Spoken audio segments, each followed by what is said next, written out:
Então vamos lá, mais uma aula de cálculo 2. Essa aqui a gente vai falar sobre operações com funções vetoriais. Lembrando que os vídeos anteriores a gente deu uma pincelada sobre como esboçar o gráfico, a imagem, né, dessas curvas no R2, no R3. E agora a gente vai trabalhar aí com algumas operações relativas a cálculo 1, agora voltados para essas curvas, tá? Sou professora Elaine Ladislau, da Universidade do Estado do Amazonas, e essas aulas é para o público de engenharia e áreas afins, tá? Então, primeiramente, só relembrando as funções vetoriais que a gente está trabalhando, a gente está pegando uma função que sai aqui de um intervalo da reta, né? E chega aqui no Rn. Esse n aqui, ele pode ser o 2 ou o 3, como já foi falado nas outras aulas, tá? Quando o n é 2, a gente está trabalhando então com funções vetoriais a valores reais, tomando valores no R2, né? E aí a curva vai ser chamada plana. Quando essa função é de R em R3, o traço, né? A imagem vai estar no R3, então uma curva espacial que já tem aí outras propriedades, certo? Então, para essas funções que a gente já viu aí nos vídeos anteriores, a gente vai trabalhar aí essas três operações que com certeza você já deve ter visto em cálculo 1, tá? Limites, derivadas e integrais para funções vetoriais, certo? Então, só lembrando que aqui o livro do Stuart, né, que eu estou pegando basicamente a parte teórica, ele faz Primeiro ele chama aqui a função r de t, t é o parâmetro, né, como vocês já devem saber, r é a nossa função, e aqui ele está denotando com entre essas dois sinais aqui, né? Para representar então uma curva espacial, tá? Porque ela sai da reta e chega no R3, tá? Porque aqui tem 3 coordenadas. Então, cada uma dessas funções coordenadas, como a gente já viu nas aulas anteriores, tá? Elas são as funções vetoriais, né? Associadas, funções coordenadas, vamos dizer. E aí, quando a gente quer calcular o limite de uma função vetorial, o que a gente vai fazer? A gente vai calcular o limite de cada uma dessas funçõezinhas coordenadas, tá? Relembrando tudo aquilo que já foi visto em cálculo 1. Então, por exemplo, eu posso aplicar a regra de L'Hopital? Posso. Se a função for contínua, eu posso substituir o limite diretamente? Pode. Tá? Então, todos os mecanismos de cálculo 1 para cálculo de limite, a gente vai utilizar agora, só que mais vezes, né? Nesse caso aqui, como a nossa função R está saindo da reta e chegando no R3, então significa que a gente vai ter 3 continhas para fazer aqui, né? Para cada uma das funções coordenadas, certo? Então, você calcula o limite dessa funçãozinha, dessa outra, calcula o limite de cada uma delas, e isso vai representar, então, um número no R3, tá? Um número no R3 com 3 coordenadas. Beleza? Então, se os limites dessas funções coordenadas existirem, então vai existir o limite da função mesmo vetorial. Beleza? Vamos ver aqui esse exemplo aqui, ó. Determine o limite de r de t quando t tende a zero, onde a função r de t tem as seguintes componentes. Lembrando que isso daqui, novamente, a gente está fazendo aí a junção do que já foi visto em cálculo 1 e álgebra linear 1. Tá? A gente pode representar um vetor em termos dos versores IJK, ou a gente poderia também utilizar a parte de coordenadas também, se quisesse com parênteses, tá? Então aqui é opcional, mas o livro ele dá essa representação aqui, IJK. Então a primeira função coordenada aqui é 1 mais t ao cubo, a segunda função coordenada é t vezes z elevado a menos t, e a terceira função coordenada é seno de t sobre t. Então, o que a gente vai ter que fazer aqui nesse caso, né? Como a gente quer o limite, a gente vai calcular o limite de cada uma dessas funções coordenadas, lembrando tudo aquilo que já foi visto em cálculo 1. Nesse primeiro passo aqui, né? Você pode calcular tudo junto, ou se quiser pode calcular separadinho e depois só colocar em termos das coordenadas, vai dar certo também, tá? Então, essa função aqui, primeira, f1, 1 mais t ao cubo, é uma função contínua. E independente para onde o t tenda, isso aqui vai existir o limite, basta a gente substituir diretamente o t igual a zero aqui, tá? Então, vai ficar 1 mais 0 ao cubo, que vai dar só 1. Aí, no caso da segunda função, da segunda função coordenada, a gente novamente também tem aqui uma função que é contínua, né? T vezes e elevado a menos t. A gente pode simplesmente substituir também o t igual a zero, né? E elevado a menos 0, e elevado a 0, que e elevado a 0 é 1. E aqui vezes t, que t tende a 0, então isso aqui tudo vai para 0. E no último caso da função coordenada, seno de t sobre t, a gente lembra que a gente não pode substituir o t diretamente, porque você vai dividir por zero, né? Primeiro mandamento do cálculo, não dividirás por zero. E isso aqui a gente sabe que é um limite fundamental daquelas funções trigonométricas, né? Que a gente já sabe que isso aqui é o limite fundamental do seno, isso aqui converge para 1, certo? Então, colocando cada limite no seu lugar, a gente vai ter, então, o nosso vetor, né? No caso do R3. Nesse caso aqui ficou o I, porque só deu 1. Aqui ficou 0J. E aqui ficou 1K. Então, ficou I mais K. Se a gente quisesse representar isso também como forma de coordenada, seria 1, 0 e 1, tá? Então, ao invés agora do limite dar um número real, né? No caso lá de cálculo 1, aqui vai dar um número, só que no R3, com 3 componentes, tá? Então, essa é a diferença de um para o outro. Então, a gente só vai repetir esse procedimento mais vezes de cálculo 1 para cada uma das funções coordenadas aqui, do jeito que vier a função vetorial. A mesma coisa para a derivada, tá?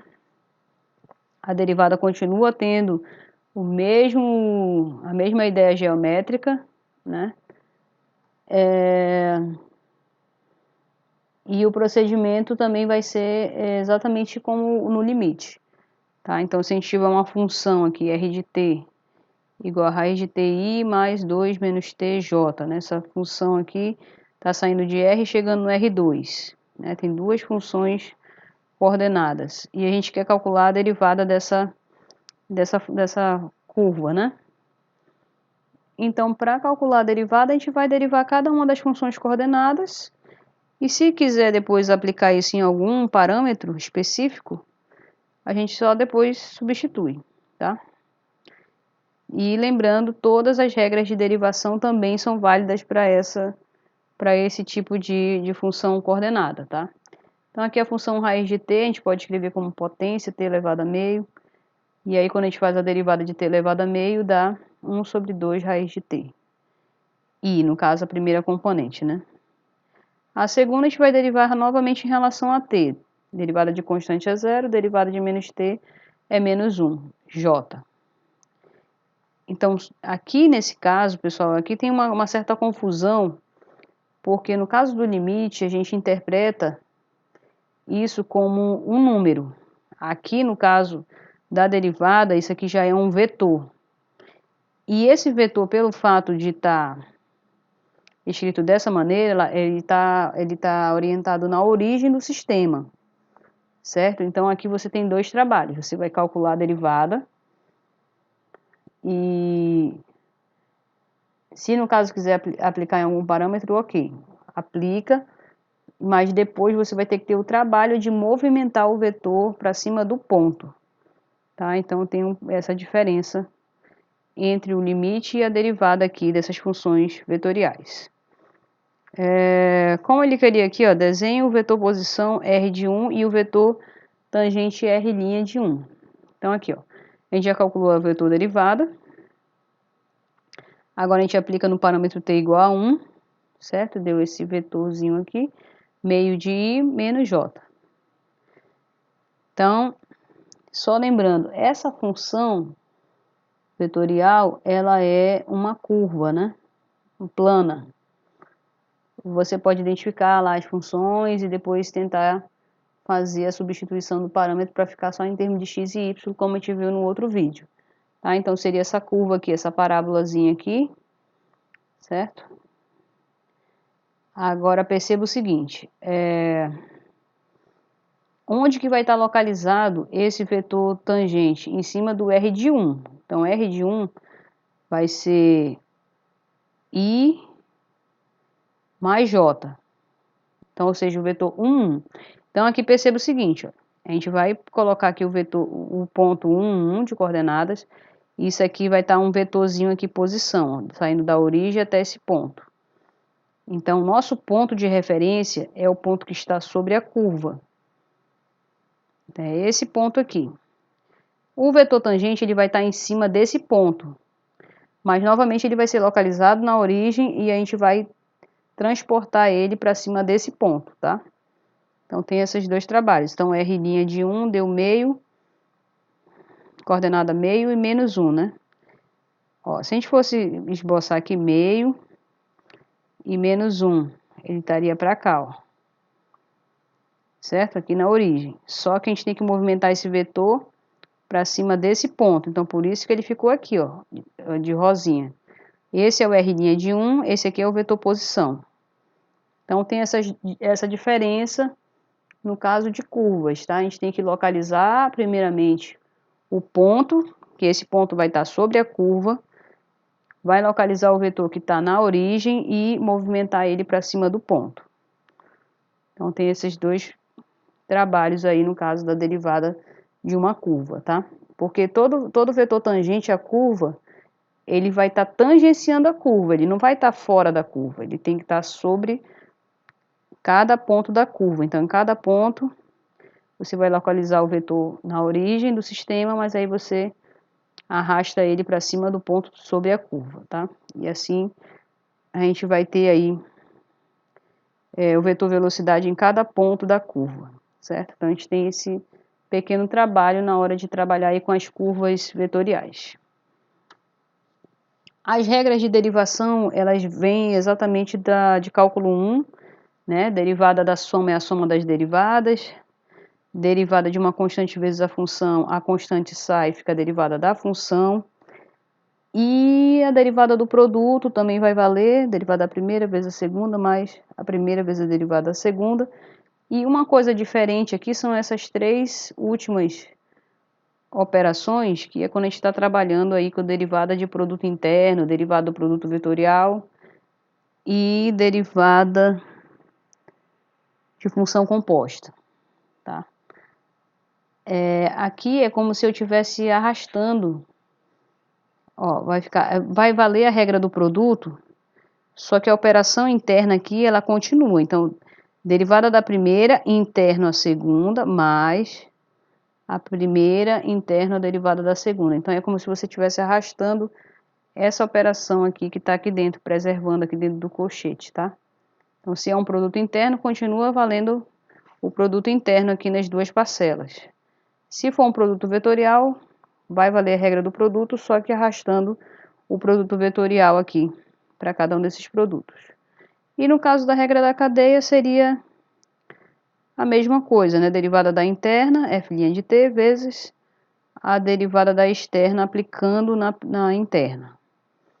Então, basicamente, isso daqui, vocês vão ter que pegar exemplos no livro e fazer alguns exercícios e testar também, né? Se de repente dá o mesmo. Seria interessante vocês pegarem, por exemplo, essa quarta propriedade, fazer o produto interno entre duas funções, calcular a derivada desse produto interno e verificar se chega realmente na igualdade aqui, para provar, então, essas regras de derivação válidas para funções vetoriais, beleza? E, por último, a integral, que também, pelo fato da integral ser o limite, da mesma forma, a gente vai ter que calcular a integral de cada uma das funções coordenadas. Então, aqui, praticamente, o exercício é você treinar o cálculo 1 várias vezes. Então, se a função está chegando no R3, você vai ter 3 cálculos para fazer. Se a função estiver chegando no R2, vai ter 2 cálculos para fazer e assim sucessivamente. Então, aqui no caso da função r de t, que está saindo do R e chegando no R3, a gente vai ter 3 integrais para calcular. Lembrando que aqui continua os versores do R3, I, J e o K, tá? Você pode calcular separado ou você pode calcular também tudo junto, tanto faz. Vamos verificar esse exemplo aqui, ó. R de t igual a 2 cosseno de ti mais seno de tj mais 2tk. Quando a gente quer calcular a integral indefinida, só lembra que no final da história tem que somar a constante no final, né? Então a gente vai sair calculando a integral de cada uma dessas funçõezinhas coordenadas, utilizando todos aqueles procedimentos que já foram vistos em cálculo 1, né? Todas as propriedades que a gente já sabe de integração vão valer para cá também. Então aqui esse 2 sai, integral do cosseno é seno, integral do seno é menos cosseno, o 2 saiu, e integral de t é t ao quadrado sobre 2, simplifica esse 2 aqui da frente. Lembrando que a gente sempre preserva o i, o j e o k, se quiser colocar todo mundo junto aqui, não pode esquecer, tá? E mais a constante no final, essa constante aqui, ela poderia ser representada também como um número no R3, tá? C1, C2, C3. Mas aí você pode somar somente uma constante no final também, tá tudo certo. E se for o caso de uma integral definida, você vai aplicar o teorema fundamental do cálculo para cada uma das parcelinhas e isso vai dar um número no R3, né, para representar aquela integral. Então aqui não tem muita coisa assim de diferente. O que você vai ter que dar uma revisada é nas técnicas de integração. Então, uma substituição simples, é uma substituição trigonométrica, é uma integração por partes, é uma fração parcial. Então você vai ter que relembrar esses procedimentos em cálculo 1, porque vai depender aqui dessas funçõezinhas coordenadas para você calcular essa integral. A única diferença é essa. Bem, então essencialmente tirei aqui exemplos do Stuart, cálculo volume 2, mas quem quiser também pode estar dando uma olhada nos exemplos do Guidorizi, também no curso de cálculo volume 2, tá? Bons estudos a todos.